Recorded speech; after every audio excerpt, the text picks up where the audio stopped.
नमस्कार। हाल चाल खराब हैं, बिल्कुल खराब हैं और बसपा की फिर दिल्ली में बहुत बुरी हार हुई है। हार हुई है तो स्वीकार करना ही पड़ेगा और करना चाहिए। कमी क्या है ढूंढो, और नहीं ढूंढोगे तो ऐसी ही हार को फिर तैयार रहो। सादा ब्रिज भी पहली प्रतिक्रिया आपकी। देखिए, बसपा का जो वोट बैंक है वो कहीं ना कहीं ये नहीं समझ पा रहा है कि हमारे लिए क्या दिशा निर्देश मिले हैं, या फिर वो इंतज़ार कर रहा है कि कहीं ना कहीं बहन जी ही कोई ऐसी बात बताएगी जिसके ऊपर वो चलेंगे। तो यहाँ पर बहुजन समाज के वोटर्स की कहीं कोई गलती नहीं है, शीर्ष नेतृत्व की गलती है और संगठन के अंदर जो बड़े लेवल पर जो पदाधिकारी बैठे हैं उनकी गलती यहाँ पर है कि वो जाकर के जो जनसभाएं थी वहाँ पर उसको जनसभाओं को संबोधित सही तरीके से नहीं कर पाए। बहुजन समाज के अंदर जो एक मैसेज जाना चाहिए था, साइलेंट मैसेज, वो भी नहीं जा पाया। सादा रिजवी हार पे हार, हार पे हार, हार पे हार लग रही है। आखिर मनोबल कहाँ से बढ़ेगा? जो बसपा को वोटर है, कोर वोटर है, कहीं ना कहीं वही की असमंजस की स्थिति बड़ी हुई है। वहाँ के मन में ही दुविधा है कि आखिर ये है क्या रो। मतदाता तो जहाँ निशानों सदनों चाहिए वहाँ निशानों नहीं साध हो जा रहा, जहाँ निशानों साध हो जा रहा हो वहाँ की जरूरत नहीं है। माली भी नहीं पाड़ी, जनता जो है कन्फ्यूज है कि जनता करे तो करे क्या।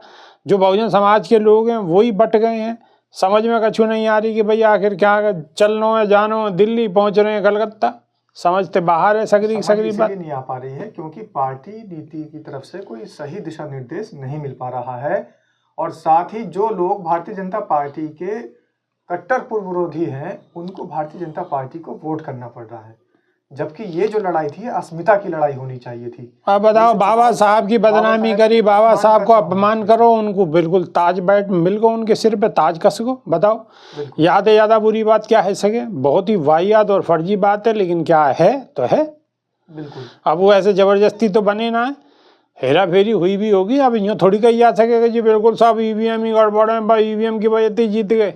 भाई वोट भी तो दई होंगी कछु ना कछु, और फिर ईवीएम में ही गड़बड़ है तो फिर काहे को चुनाव लड़ रहे? लड़ते ही मत। अब लड़ भी रहे हो और फिर बाद में ठीकड़ा फोड़ोगे जी ईवीएम में कमी, तो ना, गलत बात है। कहीं ना कहीं पार्टी की कहीं ना कहीं हमें लापरवाही कहोगे, और लापरवाही कह सको और क्या कह सको। वैसे तो अपने खुद जान के तो कोई ना हन चाहे, ये भी बात है, लेकिन कहीं ना कहीं लापरवाही है, रणनीति में गड़बड़ है और नीति जो है वो स्पष्ट नहीं है। घुमा फेर की बात है, सीधी सीधी निशानों साधना चाहिए बीजेपी पे, तो निशानों कांग्रेस पे पहले साध हो जा, बीजेपी पे बाद में साध हो जा। अब यहाँ तो सब पे ही निशाने साधने पड़ेंगे, काम जब ही चलेगा। लेकिन सबसे टॉप दुश्मन कौन है? सबसे टॉप दुश्मन बीजेपी है, सत्ता में। अब वहाँ पे निशानों साधने की वजह पहले कांग्रेस पे, फिर सपा पे, फिर सब पे निशाना, और बाद में थोड़ा सा बीजेपी पे, तो कैसे काम चलेगा? चलेगा ही ना है। अरे बीजेपी पे मारो सीधो बिल्कुल तोप को गोला, और उन पे मारो बंदूक को गोला, काम तो जब ही चलेगा। तोप का गोला इसलिए भी मारना चाहिए क्योंकि दूसरी जो और पार्टी है जिन पर निशाना साधा जा रहा है वो बाबा साहेब भीमराव अंबेडकर का अपमान नहीं कर रहे। वो तो जगह जगह जगह जगह संविधान लेके घूम रहे हैं। सारी जनता देख रही है, आप भी देख रहे हो, हम भी देख रहे हैं कि वो पार्टी के लोग जगह जगह बाबा साहेब भीमराव अंबेडकर को सम्मान दे रहे हैं, और जो लोग अपमान कर रहे हैं उन पर निशाना साधना चाहिए, बल्कि एकदम हल्ला बोल देना चाहिए। लेकिन कहीं ना कहीं एहसास कमतरी का शिकार हैं, और बसपा सुप्रीमो ये सोच रही है कि अगर हमने बहुजन समाज पार्टी ने कोई ऐसा स्टैंड ले लिया कि भारतीय जनता पार्टी के तुरंत खिलाफ हो गया, तो शायद वो अब दूसरे डर आ जाते हैं उसमें, एजेंसीज के डर हैं, ईडी के या किसी चीज़ के। लेकिन बसपा सुप्रीमो को ये भी जान लेना चाहिए कि बहुजन समाज उनके लिए अपनी जान हथेली पर रख। अजी जान हथेली पे कब तक खड़ो रे? जान तो हथेली पे लेके खड़ो ही है। अब ये बताओ, जान हथेली पे लेके खड़ो तो वोट चुना मिल रही है? बताओ, सीट तो सीट क्या परसेंट वोट मिली है बताने में भी शर्म आवे। बताओ है तो कहीं ना कहीं कमी है ना कि पार्टी के नेता जो डोल रहे बड़ी बड़ी बात करें, 3 में ना 13 में, बिन बजावे डेरा में है, डेरा में ही माल लाए, तो फिर बताओ दुकान कैसे चलेगी? ये जो नेता घूम रहे हैं, सबसे बड़ी बात आपने यही कही कि इनका सुधरना बहुत जरूरी है, और ये कैसे सुधरेगा? जब शीर्ष नेतृत्व इनको सुधारेगा। अब एक बहुत बड़ी आपसे मैं एक बात बता दूं, बहुजन समाज के लिए चौंकाने वाली बात होगी, लेकिन सच्चाई ये है, क्योंकि बहुजन समाज तो हमेशा से ही बाबा साहेब के साथ लगा हुआ है और बहन जी के साथ लगा हुआ है, लेकिन जब रिजल्ट आते हैं तो वोट परसेंटेज बिल्कुल नहीं निकलती। इसकी क्या वजह है? इसकी सीधी सीधी वजह यह है कि भारतीय जनता पार्टी ने बहुजन समाज पार्टी को खत्म करने के लिए ऐसी रणनीति तैयार कर ली है कि उन्होंने 30 से 35 हज़ार वोट हर विधानसभा में अपने बढ़वा दिए हैं। लेकिन ये किसकी निष्क्रियता है? बहन जी के जो पदाधिकारी हैं और जो शीर्ष नेतृत्व है उनकी निष्क्रियता है। वो जाकर संगठन में काम नहीं करते हैं, बहुजन समाज के बीच में नहीं पहुंच पा रहे हैं और बहुजन समाज के बीच पहुंचकर उनकी व्यथा, उनकी जो दिक्कतें हैं, उनकी जो परेशानियां, उनको नहीं सुन पा रहे हैं, उनको नहीं समझ पा रहे हैं।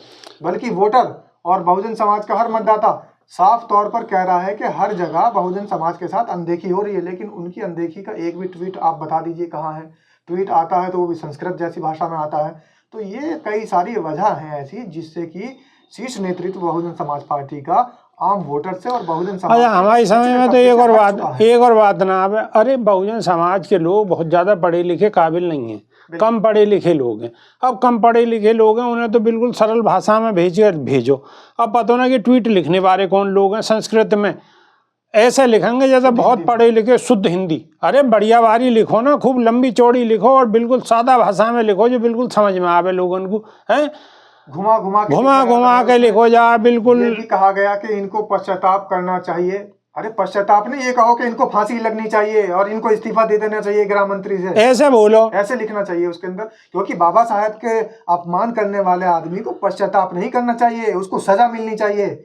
और बाबा साहेब भीमराव अंबेडकर ने ही अपना संविधान बनाया था, उसी के अंदर प्रावधान है कि जो देश की अस्मिता के साथ खेलेगा उसकी अस्मिता के साथ कानून खिलवाड़ करेगा। तो हमारी समझ में तो कोई बात आ नहीं रही। हमारी समझ तो है कि ये फेल, गणित बिल्कुल फेल है। और कि यह हिसाब से अगर चलते रहो मामलो तो ज़्यादा दिन तक मामलो चलने वालों नहीं है।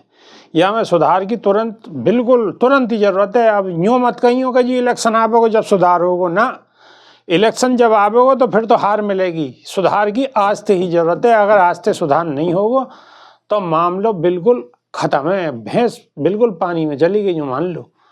आकाश आनंद अगर बोलते हैं किसी सभा में जाके कहते हैं कि जो आकाश आनंद काहे के आनंद, वो तो आनंद ले रहे हैं, उन पे क्या जोर पड़ रहा है। पार्टी खत्म हुई जा रही है, पार्टी खत्म हुई जा रही है। आकाश आनंद, अरे जमीन पर उतरो, जमीन पर काम करो। काहे के आकाश आनंद, जमीन पर उतरना पड़ेगा। पार्टी सामने खत्म है रही है, आंखन के सामने। बताओ, उत्तर प्रदेश जैसे राज्य की 4 बार मुख्यमंत्री रही हैं, और आज बताओ वोट परसेंटेज खत्म। सीट कहीं सीट ना आना, यहाँ से लेकर वहाँ तक कहीं ना।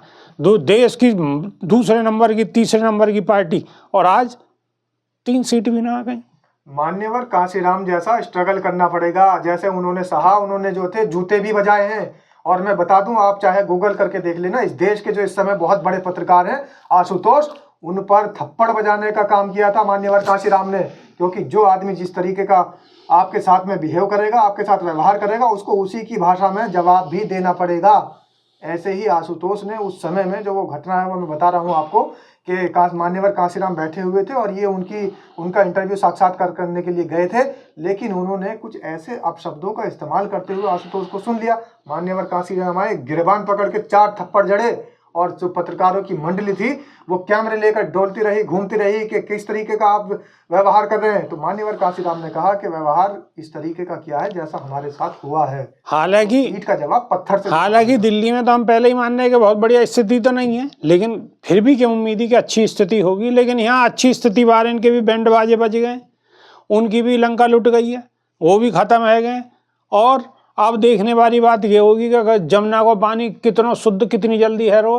प्रधानमंत्री कब आएगा ओक लगा के जमुना में पानी पीएंगे। मुख्यमंत्री योगी आदित्यनाथ भी मथुरा में जाके कब आचमन करेंगे, ये देखने वाली बात होगी। और दिल्ली की जनता जिन्होंने वोट दी है, बसन में महिलाएं कितने दिन तक फ्री चलेंगी या नहीं चलेंगी, ये भी देखने वाली बात होगी। और बिजली कितने दिन तक फ्री आवेगी नहीं आवेगी, ये भी देखने वाली बात होगी।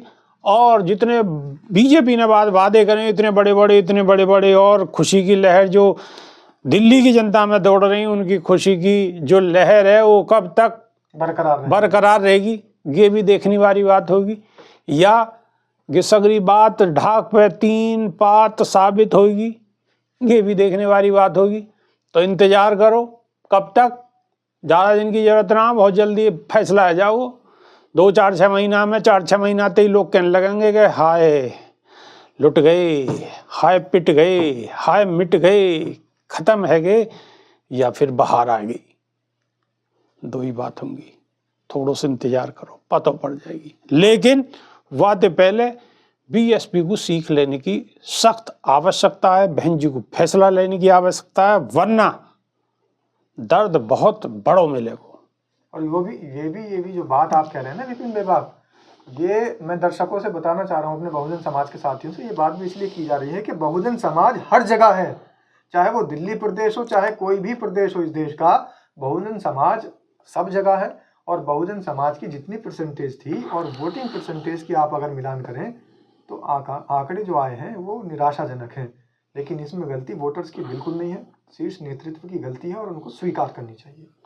शीर्ष नेतृत्व की गलती है, उन्हें स्वीकार करना चाहिए। अब स्वीकार कितनी जल्दी करेंगे इतना फायदे में रहेंगे, जितना लेट करेंगे उतना और ज़्यादा नुकसान होगा, या नुकसान है बचाने के नहीं है।